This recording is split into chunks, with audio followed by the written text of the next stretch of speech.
राम राम मंडळी, कलम 302 या आपल्या मराठी चॅनलमध्ये आपलं स्वागत आहे. घडीभर तू थांब जरा, ऐक त्याची धापर, लई अवघड हाय रे गड्या, समजाया बापर, समजाया बापर. कहाणी दम असला ना की सांगायला आपल्याला लय मूड येतो. कहाणी आपल्या यवतमाळ जिल्ह्यातली आहे, आर्णी गावची. बघू काय विषय नेमका, इस काटून सांगतो थोडंसं. अजय अवधूत तिगलवाड, अवधूत तिगलवाड यांचा मुलगा, वय वर्ष 22. अवधूत तिगलवाड हा असा माणूस आहे, कष्ट करा भाकर खा. किराण्याचं दुकान आहे, काही होलसेलमध्ये किराणा आणून काही दुकानांना पण सप्लाय करायचा माणूस. आणि एक मुलगा, एक मुलगी, बायको, सुखी कुटुंब, चौकोनी कुटुंब, एकदम छान चाललं होतं सगळं. पण दैवगती तुम्हाला माहिती आहे, दैवगती असा विषय आहे की कुणाच्या नशिबात, तुमच्या झालं माझ्या झालं, कोणता दिवस काय उगवण आणि काय होईल सांगता येत नाही. त्याच्यामुळं आपण सक्षम असलं ना की मार्ग निघतो, ध्यानात ठेवा. इतकी भयानक घटना आहे. हे अवधूत तिगलवाडे ना, ह्यांचा जीव ते लेकरातले मुलाव, इतका जीव की आत्तापर्यंत त्याचे सगळ्या कपड्यांची चॉईस, आत्तापर्यंत त्याचं काय पाहिजे नको ते, आणि त्या मुलालाही बापाविषयी आदर होता आणि बापालाही मुलाविषयी आदर होता. अशी बरीच आपल्याला लोक बघायला मिळतात समाजामध्ये, किंवा एकमेकाचा आदर करणारी. हा जो अजय, हा अजय जेवल्याशिवाय बाप जेवत नव्हता, अशी परिस्थिती त्यांची. इतकं जीव त्या पोरावर. आणि मग अशा पद्धतीने सगळं चाललेलं असताना व्यवस्थित एकदम त्या गावची यात्रा होती. यात्रेत देवीची पालखी निघते बघा, अशी मिरवणूक निघते थोडक्यात. 4 पोरांच्या जोडीने तो अजय गेला तिथं निवडणुकीला, आपलं मिरवणुकीला. पालखीचं दर्शन जे चालले असे त्याला जवळ जाऊन टच करून फक्त माघारी फिरायचं. पालखीचं दर्शन हा प्रकार असतो, हाताने स्पर्श करायचा. गर्दी, चाललेली पालखी थोडी गर्दी असते, ते तुम्हाला माहिती विषय कसा आहे. तर त्याच्या पुढं त्या गावातला एक मुलगा होता, ओम गजानन गुटले. ओमची वय वर्ष 25. हा जो पोरगा आहे ओम, हा आपराधिक पार्श्वभूमीचा पोरगा आहे. आपराधिक म्हणजे कसा की बाबा, रस्त्यात गावात जरी आला, अशी बऱ्याच प्रत्येक गावात अशी पोरं बरं का, ध्यानात ठेवा, यांच्यापासून सावध राहा. गावात जरी आला तरी रस्त्याच्या मधोमध उभं राहायचं, मुद्दाम गाडी मोटरसायकल तिथंच. लोकांनी साईडने जायचं बाबा, उतरून इकडून जायचं. मग काय, कुणी महिला असो कुणी असो, रगेलवानी आपलं तिथंच उभं असं, फक्त वाट बघायची. काही अशी असतात लोक, ह्याची मानसिकता सांगतो. दिवस उगवला, झोपेतून जागा झाला की हा म्हणतो आज फक्त मला कुणीतरी नडावा, त्याला खलासच करतो. अशा मनोवृत्तीची माणसं. आणि कायम असं रागीट, काय मी एखाद्याला काहीतरी वयस्कराचा विचार नाही करणार का, रे अरे डांगरे मानणार एखाद्या वयस्कर व्यक्तीला काय, अशा प्रकारची. आणि त्याची उठबस ही काही अधिकाऱ्यांशी, काही नेत्यांशी अशी बी होती.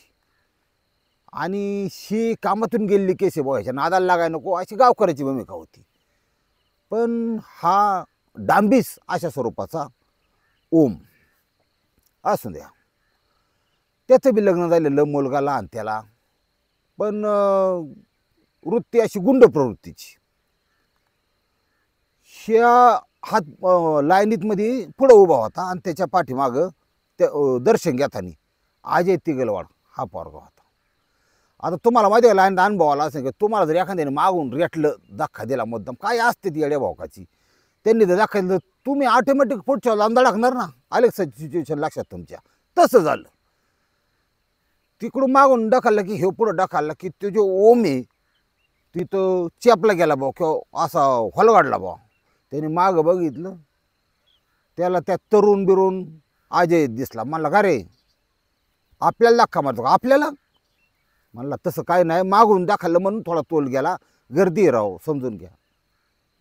मला उलटं उत्तर देतो काय तू, हां बघतोस तुझ्याकडं, मला ढकलतो काय. ती गर्दीतून ती देव राहिला बाजूला, त्यांनी गर्दीतून निघाला बाजूला. आणि हा जो ओम गजानन गुटले हा प्रवृत्ती गुंड असल्यामुळे एक चाकू त्याच्याबरोबर कायम राहायचा, मोठा धारदार. त्यांनी गचुडं धरून बाजूला काढलं. आता असल्या विषयात किरकोळ विषय ते, एखाद्या चार दोन शिव्या देईन किंवा लय पुढे गेलं तर एखादी कानफडीच मारीन काय विषय. आणि चार चौक वाचत जाऊ द्या बा तू या गावाला तू जाऊ दे गाडी, अशी लोक असतात. यांनी त्याला बाजूला काढला, सुरा काढला, तुम्हाला सांगतो असा खूप असला छातीत डायरेक्ट. हा, दुसरा वार पोटात, तिसरा मानव, 2-3 वार इतकं भयानक केलं सुरेनी ते. आणि ही पोरं रागाट असते, त्यांच्या अंगात ताकद असती, बळ असतं. तुम्हाला सांगतो ह्यांचा कधी कधी हात्याराने वार करायच्या पुढच्यात किती ताकद ह्याच्यावर पण अवलंबून असतं. एखाद्या महिलेची ताकद कमी असली तिला सांगितलं मुलीला की वार कर, तिचा वार कमी होतो, ध्यानात ठेवा. म्हणजे एखादा पहिल्याला सांगितलं वार कर, खास कुणी आतमध्ये सगळा मुठीबरोबर सुरा खूप असतात, खतरनाक येते का विषय. त्यांनी 3 केलं, तिथं तडफडत पडलं, रक्ताचे कांड्या सगळं रक्त देवाच्या दारात हा विषय चाललेला रस्त्याने. असलं रक्त हिन बघितलं कोण त्याला धरणार आहे तेव्हा. गावातली सगळी ओळखीची काही पाहुणे लोक पळाले बा लांब, आणि लोक त्यांची भूमिका बरोबर बजावतात. कोणाच्या मध्ये न पडू, नवरा मरू नाही नवरी मरू, बुंदी खा घरी जा, अशी लोकांची भूमिका असते. गेले ती लोक पांगली, पोलिसांना फोन झाला, पोलीस आले. कोण होतं काय होतं म्हणले हा व्यक्ती. पोलिसांना कळलं लगेच. त्यांनी त्याला तात्काळ अटक केली, खुनाचं कलम लावलं त्याच्यावर आणि त्याला कोर्टात हजर केलं. तिथून त्याची सुरुवातीला पोलीस कोठडी आणि त्याच्यानंतर त्याला न्यायालयीन कोठडी, गेला तो तुरुंगात. महिना गेला, 2 महिने गेले, 4 महिने गेले, 6 महिने गेले, तो गेला तुरुंगात. पण इकडं ह्या बापाची अवस्था काय जाईल तुम्हाला सांगतो. एवढा आपला जो मुलगा आहे त्याच्यावर इतका जीवापाड प्रेम आहे, तळ हातातल्या फोडासारखा सांभाळलेला पोरगा जर अशा प्रकारे मरत असेल ना, तर त्या अवधूत तिगलवाडा यांनी त्यांच्या बायकोची समजत काढावं का स्वतःची समजत कोणी काढावं. लोक काय येतात कोराच्या पेत्यात काळा लागण सुराला सगळं. न्यायदेवता आहे, न्यायदेवता तुला हे करीन, संयम ठेव, हाही दिवस काढ, मुलगी लेकरू तिच्यासाठी जग असतंच. पण त्या मुलाचं दुःख ह्याला काही बापाला पचावता येईना. त्याचा फोटो लावलेला, त्या सारखा त्या फोटोकडे बघायचा. जेवायला बसला तरी नवरा बायको चतकुरचा पती, त्याच्यामध्ये काय असेल ते केलेलं कोरड्यास ती ठेवायची, त्याला निवड दाखवायची त्या फोटोला, मग जेवायला बसायची. आता अर्धी एक खायची. म्हणजे त्यांचं आयुष्यच बदलून गेलं. कारण आता त्याला असं वाटलं ह्याला करायचं कोणासाठी, ही इस्टेट कोणासाठी. नाहक माझा पोरगा गेला, किरकोळ गोष्टीत माझा पोरगा, काही दोष नसताना माझा पोरगा गेला. ह्या 3 गोष्टींनी त्याचं मन पोखून काढायला सुरुवात केली. त्याला लय त्रास व्हायचा. 5-6 महिन्याचा कालावधी गेला आणि अपेक्षा एक होती दोघा नवरा बायकोला. म्हणले न्याय व्यवस्था आहे, न्यायदेवता आहे, आपण न्यायदेवतेवर विश्वास ठेवला पाहिजे, कायद्याचं पालन केलं पाहिजे आणि आपल्या लेकराबाळासाठी जगलं पाहिजे. आहे हे आपलं दुर्दैव समजा किंवा आहे ही विधिलिखित समजा, असं म्हणून ते विसरण्याचा प्रयत्न करायला लागले स्वतःच्या मुलाला आणि ह्या घटनेला. पण न्यायदेवतेचा विषय असा आहे थोडासा की 6-7 महिन्याचा कालावधी गेल्यानंतर हा जो आरोपी ओम गजानन गुटले त्या खुनाच्या ह्याच्यात आत गेलेला, कोर्टाने डायरेक्ट जामीन मंजूर केला. जाऊन दे गाडी, जामीन मंजूर. बाबा हे केलं पाहिजे माणसाने. ही न्यायव्यवस्था आहे का मला तुम्ही सांगा बरोबर. आणि त्याच्या विरोधात बोलूही शकत नाही जास्त, त्यामुळे बोंबलणं योग्य आहे. ती जसं बाहेर आलं तर ती लोकांच्यात काय म्हणायचं माहिती आहे का, कायदा आपण लाटकावतो खाली, असले खतरनाक त्याचे ते वाक्य. कायदा बेदा कुळून पेलेला माणूस आहे म्हणला मी. तसलं काय नसतं. म्हणजे ज्या गोष्टीची आपल्याला लाज वाटायला पाहिजे की ही गोष्ट मी केली, एखाद्याचं आयुष्यातून उठावल्या पोरगं मारलं, तर ती त्याचं उलटं घ्यायला लागली. ही मानसिकता तरुण समाजाची आहे. आता तरुणांची ही मानसिकता आहे. मारायचं ते सुद्धा हालहाल करून ही बीडची मानसिकता आहे, बीड जिल्ह्यातल्या गुन्हेगारांची. तसाच प्रकार लोक, तशा घटना होत्यात ना बाहेर बी. समाज कसा बदलतोय बघा.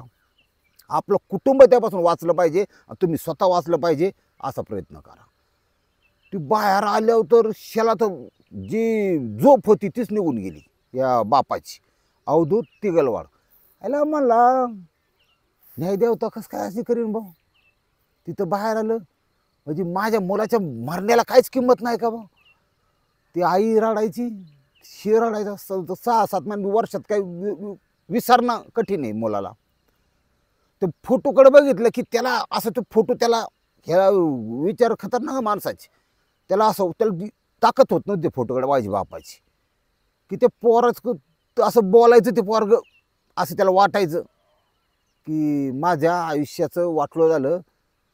पप्पा आरोपी अजून पण बाहेर आहे, अजून पण ते फोटोकडेच बघत नव्हता. खायला गेलं काय एखाद्याने गोडधोड केलं समजा थोडं ते खायचं म्हणलं तर आठवजी खात नव्हता तो. अशा प्रकारची मानसिक त्याच्यावर हॅमर झाला.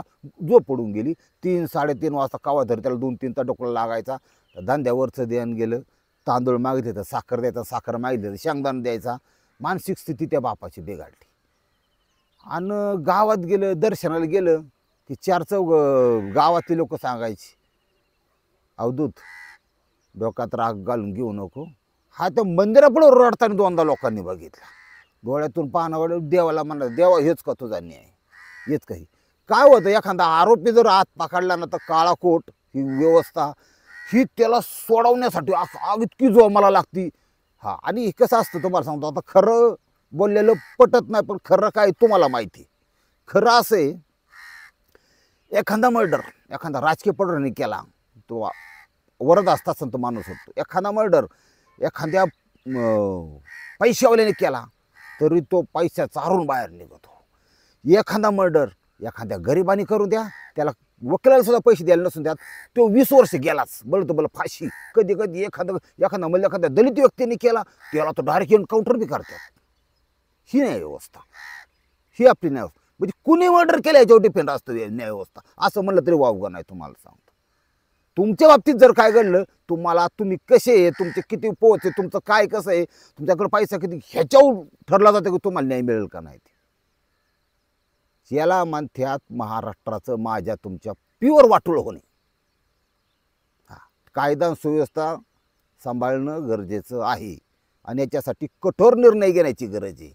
काही नव्याने कायदे करण्याची सुद्धा कडक गरज आहे. कारण ज्यावेळेस कायदे बनवले त्यावेळेस लोक समाजलाही चांगला होता, ध्यानात ठेवा. आता समाजात असं विकृत रूप झाले भयानक की त्याला कायद्यांची एक्स्ट्रा भर पडली पाहिजे. या घटनेमध्ये त्याला ती झोप बी पोडाली. म्हणला संपलं, माझं काय खरं नाही म्हणला, मी जगू शकत नाही म्हणला. ती पोरग माझ्या समोर येते सारखं आणि ते म्हणते की मला न्याय कधी मिळायचा. आणि त्याला असं वाटलं की कायदा मला न्याय देऊ शकत नाही, माझा न्याय हा मीच मिळवला पाहिजे असं एका बापाला वाटलं.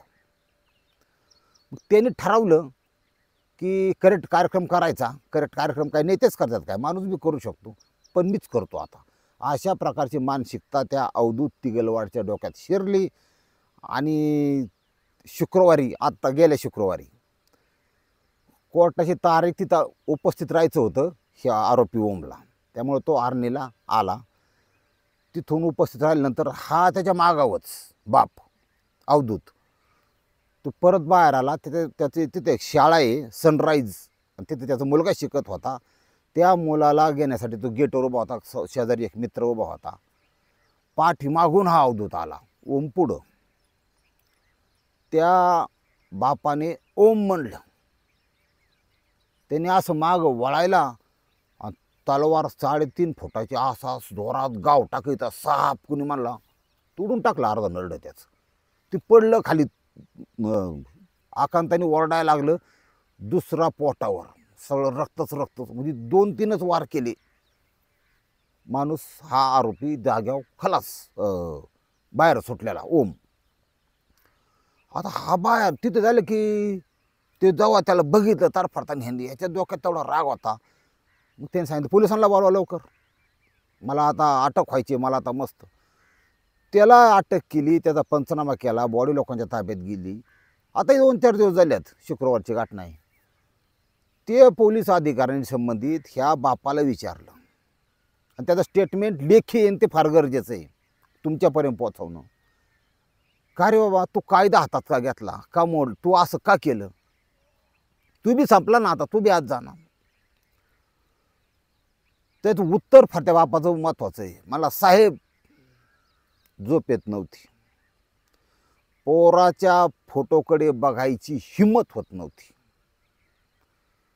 आता झोप पण येणार मला आणि एक समाधान लागणार. भले मी तुरुंगात जा, भले फाशी द्या, फाशी तर होत नाही, 20 वर्ष आटा जन्मठेप बघू द्या, पण झोप समाधान येणार. शासनाचं तुकडं खाऊन झोप येणार. का की पोराच्या फोटोकडे बघायची माझी हिंमत आहे आज, की बाळा तुझा बदला नाही घेतला. हे मानसिकते तो बाप शिरला होता, लक्षात घ्या. मग तिथून पोलिसांनी काय समजायचं, कायद्याचं पालन करतात, त्याच्याबद्दल काय वाद नाही. त्यांनी रीतसर ते पहिल्या आरोपीला जसं हे केलं तर तसं ह्याच्यावर सगळे चार्जेस वगैरे दाखल करून ह्या अवधूत तिगलवाडला आता हिअरिंगला अजून केस स्टँड व्हायचे नाही, कारण पुरावे वगैरे गोळा करत कारण आता 2-3 दिवसापर्यंतचा विषय मानल्यावर यातून आपण एक बोध घेतला पाहिजे. माझं स्वतःचं मत आहे असं. चूक कोणाची हे मी नाही, तुम्ही शोधा. पण मला असं वाटतं ह्याच्यात चूक त्या बापाची नाही, त्या ओमची नाही, त्याच्या मुलाची नाही. चूक कोणाची असेल तर कायद्याची आहे. तुम्ही सिस्टीम कशी राबवता, तुम्ही राज्य कसं चालवता आणि तुम्ही लोकांचे प्राण बदलणारी परिस्थिती किती सिरियसली घेता, हे नेत्यांचं काम आहे, हे कायद्याचं काम आहे. अशा प्रकारची सैल आणि अशी लूज व्यवस्था असेल तर न्याय मिळू शकत नाही. तुम्हाला सांगतो, ज्या देशाची न्यायव्यवस्था जितकी परफेक्ट किंवा जितकी कडक असेल तिथं गुन्ह्याचं प्रमाण भयंकर कमी, कारण लोकांच्या मानसिकतेत तो पगडा तयार होतो. तुम्ही सौदीतले कायदे बघा. हां, इस्लाम नुसता तुम्ही नेते म्हणतात म्हणून तिरस्कार करण्याची गोष्ट नाही. इस्लाममध्ये चांगलं आहे ना, मुलीवरचे संस्कार इस्लाम करून घ्या तुम्ही. त्याच्यानंतर कायदे कडक कसे, तुम्ही परदेशात बघा कायदे कसे, नाहीच होत. अहो, चोरी करणाराचा हात कापला जातात. आपल्याकडे नेत्यांनी 60-70 करोड जर खाल्ले ना तरी त्याला सन्मानजनक आत घेऊन त्याला उपमुख्यमंत्री केलं जातं. असं ही न्यायव्यवस्था आहे. तुम्हाला सांगून ही बदललं पाहिजे आपण थोडंसं. प्रश्न गण आहे, सुटण्यासारखा नाही, पण विचार करण्यासारखा नक्कीच आहे. रामकृष्ण हरी माऊली.